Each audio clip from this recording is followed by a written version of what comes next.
हमने अनेकों जगह यह देखा, 14, 15, 16 वर्ष में भी संतानें हुई है। हमारे पास कोई दिल्ली से आती थी महिला, इंडिया यही निकट हल्द्वानी की रहने वाली है, उनको 13 वर्ष व्यतीत हो गए, उनकी संतान नहीं हुई थी।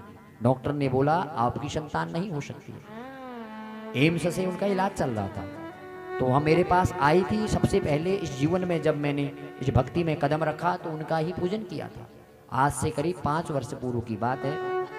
तो वह दोनों पति पत्नी मेरे पास आए। उसी समय में आया हुआ था, एक बार में गृहस्थी को सब छोड़कर संन्यास मार्ग पर चला गया था। तो गोरखनाथ मंदिर गोरखपुर में, वहां से मुझे वापस आने की आज्ञा हुई, तब जाके मैं आया था। तो जब मैं आया तब मेरे से सर्वप्रथम वो महिला मिली थी। उनकी संतान नहीं थी, 12 वर्ष व्यतीत हो गए थे। मैंने उनसे कहा महादेव के शिवलिंग का पूजन करो, मृत्युंजय मंत्र का जप करो, अवश्य संतान हो। तो उन्होंने मेरे कहने पर शिव जी का पूजन करा था। मैंने सर्वप्रथम उनका ही पूजन किया, 31,000 उनके मृत्युंजय मंत्र का जप किया। और जिस दिन यज्ञ का पूर्ण आहुति हुई उस दिन मैंने उनसे कहा आज से 6 महीने बाद तुम्हारी संतान हो जाएगी। महादेव ने कृपा करी, करेक्ट 6 महीने बाद उनकी संतान का योग बना। और उसके बाद 13वें वर्ष में उनके घर में पुत्र हुआ। तो शिव जी की कृपा से कुछ भी हो सकता है। अनेक ऐसे लोग मैंने देखे हैं, कितने ऐसे लोग आए जिनका कल्याण हो गया। तो शिव जो है समर्थवान है, और शिव के शिवलिंग का पूजन करने से हमें सब कुछ प्राप्त हो सकता है, परंतु हमारा भाव शुद्ध हो, हमारे मन में विचार पवित्र हो, हमारे वाणी पर सत्य हो। हर एक जीव के भीतर वह सत्य विद्यमान है, उसके मुख से निकला हुआ वाक्य सत्य हो सकता है। कब? जब हम स्वयं सत्य बोलें। अगर हम झूठ बोलेंगे तो हमारे मुख से निकला हुआ शब्द सत्य नहीं हो सकता है। कितने धर्म कर लें, कितने अनुष्ठान करें, कितने यज्ञ कर लें, कितना भी पूजा पाठ सुबह से शाम तक माला को फेरते रहें, सब व्यर्थ है अगर झूठ बोलने की आदत है। कुछ मत करो, पूजा मत करो, पाठ मत करो, सत्य बोलो, बस शिव मिल जाते हैं।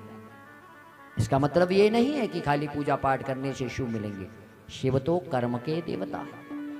तुम जीवन में पूजा पाठ मत करो, केवल एक जीवन में लक्ष्य बना लो कि मुझे सत्य बोलना है, और सत्य बोलो, फिर देखो कैसी कृपा होती है। सत्य में ही शिव है, शिव ही सत्य है। और जिसने सत्य के मार्ग पर चलकर महादेव की आराधना करी हो, उस व्यक्ति को कभी कोई कष्ट आ ही नहीं सकता। अगर आएगा तो भी उसके अंदर ऐसी सामर्थ्य होगी कि उसको अपने मार्ग से विचलित नहीं होना पड़ेगा। अन्यथा क्या होता है, जब हमें दुख आता है तो हम विचलित होकर रोने लगते हैं, और जब कोई सुख आ गया तो नाचने लगते हैं, ऐसा हो गया, आनंद हो गया। परंतु जैसे ही वो सुख खत्म रोने लगते हैं। तो साधक और गृहस्थी में यही अंतर है। जो भक्त होता है वह सुख में ना ज्यादा खुशी होता है और दुख में ना विचलित होता है। मैंने स्वयं अपनी आंखों से देखा हुआ है। कितने अनुभव हमारे जीवन में है कि भगवान शिव की भक्ति में आज भी वह कार्य संभव है जो हो ही नहीं सकता। ऐसा आज भी हो सकता है। जब भगवान शिव की कृपा जिसके ऊपर हो जाती है, उसको भूत भविष्य वर्तमान सब कुछ नजर आने लगता है। भूतकाल बताना उतना मुश्किल नहीं है। भूतकाल तो हम किसी ऐसी विद्याएं हमारे पास होती हैं, उसके द्वारा हम किसी का भी भूतकाल जान सकते हैं। भूतकाल को जानना बहुत बड़ी बात नहीं है, मन की बात जानना भी बड़ी बात नहीं है। सबसे बड़ी बात है भविष्य को जानना। भविष्य के निर्माता तो महादेव है। जिसके अंदर महादेव की भक्ति होगी उसके मुख से ही निकला वाला वाक्य भविष्य में सत्य होगा। इस बात को समझ लो, क्योंकि भविष्य के वक्ता हैं भगवान शिव। भूतकाल को जानना, वर्तमान को जानना कोई बड़ा विषय नहीं है, परंतु हम बहुत जगह देखते हैं लोग जाते हैं, उनको कुछ अज्ञानता पता नहीं होता है। किसी ने हमारे भूतकाल में बता दिया तुम्हारे घर में इधर को दरवाजा, तुम्हारे इतने भाई थे, ऐसा हुआ, तो हम बस कहते हैं ये तो बहुत ही विद्वान है। परंतु मैं तो केवल उसको मानता हूं जो भविष्य में हमें बताए कि तेरे इतने समय में यह परिवर्तन आएगा, उसको हम मानते हैं। बस केवल भविष्य, अगर जिसने आपके भविष्य की गणना कर दी वह सत्य हो गया, समझ लेना उसके ऊपर महादेव की कृपा है, क्योंकि महादेव ही सत्य के वक्ता है। अचानक कभी कभी मैं देखता हूं कि हम मुख से क्या बोलते हैं पता ही नहीं चलता है, वही शब्द सत्य हो जाता है। मैंने स्वयं परसों कोई दिल्ली से मेरे पास फोन आया, एक माताजी एम्स में भर्ती थी, उनको अटैक पड़ा, ब्रेन हेमरेज हो गया। तो उनने मेरे पास किसी ब्राह्मण के द्वारा फोन आया, मेरे से बात हुई, मुझसे कहने लगे आप हमारे लिए मृत्युंजय का जप करो। मैंने कहा मैं ऐसे तो नहीं कर सकता आज्ञा लेके। अरे गुरुजी कर दो, जितने भी पैसे लोगे कुछ भी लो आप कर दो। पर मैंने कहा मैं अभी नहीं करूंगा, अभी जब तक आज्ञा नहीं होगी तब तक मैं नहीं कर सकता। मैंने कहा आप 3 दिन रुक जाइए। क्या हुआ, 16 तारीख को मैंने बोला, 17-18 की सुबह करीब 3 बजे रोज मेरे पास फोन आ रहा था। तो मैंने महादेव की भक्ति करके, उन्होंने बोला वह वेंटिलेटर पे हैं, उनको होश आ जाए, हमारी माता जी हैं, कुछ ऐसा कर दो। तो तीसरे दिन क्या होता है, 18 तारीख की रात्रि में 3 बजे 3:30 बजे मेरे पास फोन आया। और मेरी आदत है अगर रात को भी कोई फ़ोन करेगा तो मैं उठा ही लेता हूँ।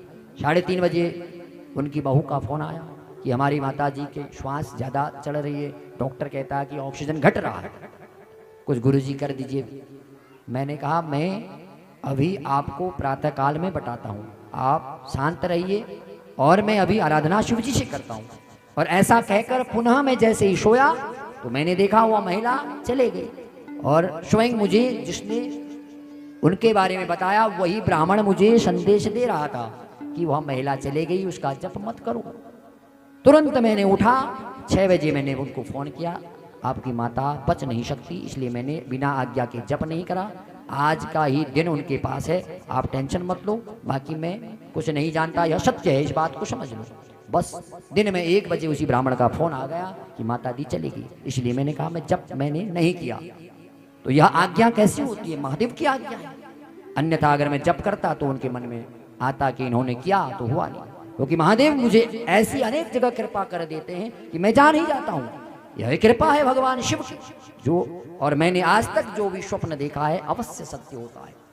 महादेव की कृपा से जो हम प्राप्त कर सकते हैं वह जगत में कहीं भी नहीं कर सकते। इसलिए अनेकों मेरी ऐसी भविष्यवाणियां सत्य हुई है, कितने उदाहरण हमारे पास हैं जो हुए हैं। यह सब कैसे हुआ मैं भी नहीं जानता, हुआ कैसे, केवल महादेव को याद करता हूं, उनसे बोलता हूं तो कर ही देते हैं।